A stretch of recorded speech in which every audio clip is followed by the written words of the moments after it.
Did you know there's a lack of support for parents? There needs to be better parental leave support and better paid parental leave for both mum and dad. But in this video, I'll tell you a quick story about Joe the farmer, who's a jack of all trades, just how good he supports himself and how the parents could support, how you can support yourself. But until then, it's best that you become a bit more sustainable with what you already have. Let's get into it. Righto, chapter 3.1. Joe is a jack of all trades. In the heart of the Australian countryside, not far from the edge of a dusty gravel road, sits a weathered homestead surrounded by gum trees and fields. This is where Joe's farm calls home. Joe isn't just an average bloke. He's the kind of fella who can mend a broken fence by sunrise, fix a tractor by lunch, and still have time to help the neighbours before sunset. To the townfolk, Joe is a jack of all trades, but to his family and fellow farmers, he's the backbone of the land they call home. Joe's day begins before the sun's even hinted at the horizon. The early morning air is crisp. There's a gentle mist that hugs the paddocks. With a hot cuppa in his hand, Joe steps on the veranda, surveying the land he tended since he was a boy. Every morning is a fresh start, a new set of challenges and 1,000 opportunities. He listens for familiar sounds of the farm waking, the low moo of cows, the cluck of hens, and the distant rumble of a tractor engine that probably needs a quick tune-up. His first stop is the chook shed, where he collects eggs and checks the feed. On the walk back, he inspects the water tank, making sure the last night repairs are holding. These routine tasks aren't glamorous, but they set to the tone of the day. Joe knows that a good farmer never leaves things to chance. Out of the land, there's always something that needs fixing or building. Today he's a stretch of fence battered by a recent storm. Joe loads a ute with posts and wires, grabs his battered toolbox and heads out. With the nearest tradie hours away and no time for spare, Joe learns to be his own builder, carpenter, and sometimes even plumber. He hammers new posts, repairs sagging gates, and checks the water through the leaks. When he's discovered a burst pipe, he doesn't blink. He cuts a new piece, fits it, and tightens the clamps. If the job needs a splash of ingenuity, Joe's not afraid to invent his own solution, making do with what he's got on hand. There are certain prides in knowing that his homestead stands strong because of his own hard work. No day on the farm is ever the same, and neither are the problems that crop up. The old tractor, a faithful companion Joe since youth, often demands a bit of TLC.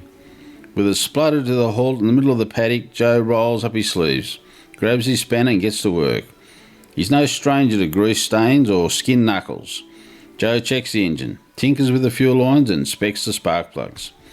Years of experience have made his mutual of diagnosing faults. After all, time spent waiting for a mechanic is time when the crops aren't getting sown or the cows aren't getting fed. Sometimes he makes do with quick fixes, patching a hose with a tape just enough to finish the day's work. Over time, the repair needs to be done properly so nothing breaks down just when he needs it most. For Joe, maintenance isn't just an item on the to-do list, it's a way of life.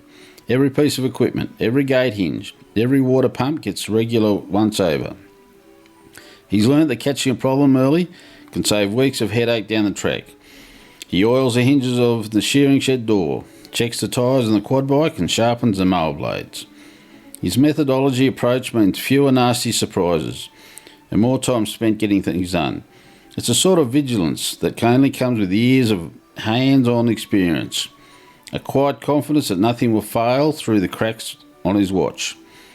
There are days when things don't go to plan. He balances quick fixes with more permanent solutions, always making sure that nothing is left for chance. There's a skill in knowing when to patch things up and when to take time for a proper repair. Joe learns to judge the urgency of each problem, ensuring that the most critical job gets priority.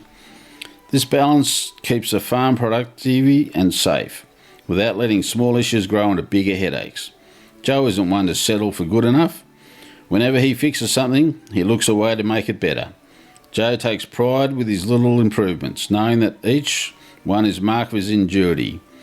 The farm is a living testament to his dedication and creativity. Life on the land isn't easy, and the challenges are many.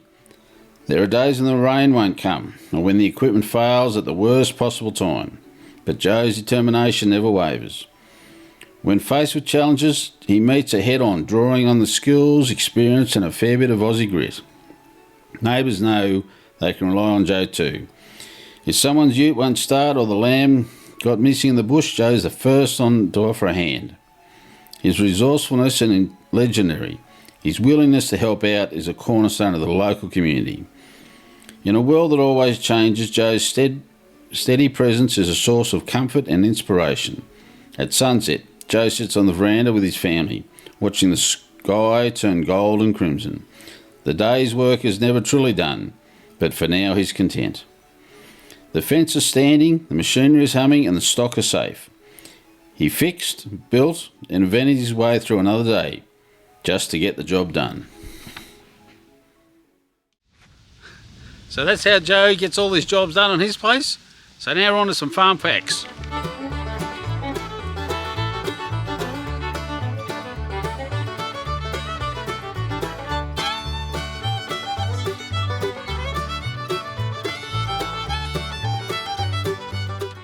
So over the last 30 years, the sheep industry has greatly decreased in numbers, from 170 million down to 70 million today. But now we'll listen to Hayley and why polyester is no good. If you feel like polyester is literally everywhere, that's because it is. Almost 70% of our clothes are made up of either polyester or some other synthetic material. But despite its popularity, I do think that polyester is worth avoiding for a multitude of reasons. So today I'll be sharing with you everything that you need to know about polyester, why you should generally avoid buying it, and what you can buy instead.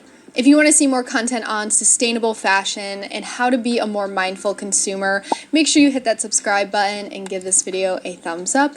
And without further ado, let's get right into it. First, let's answer the basic question. What exactly is polyester?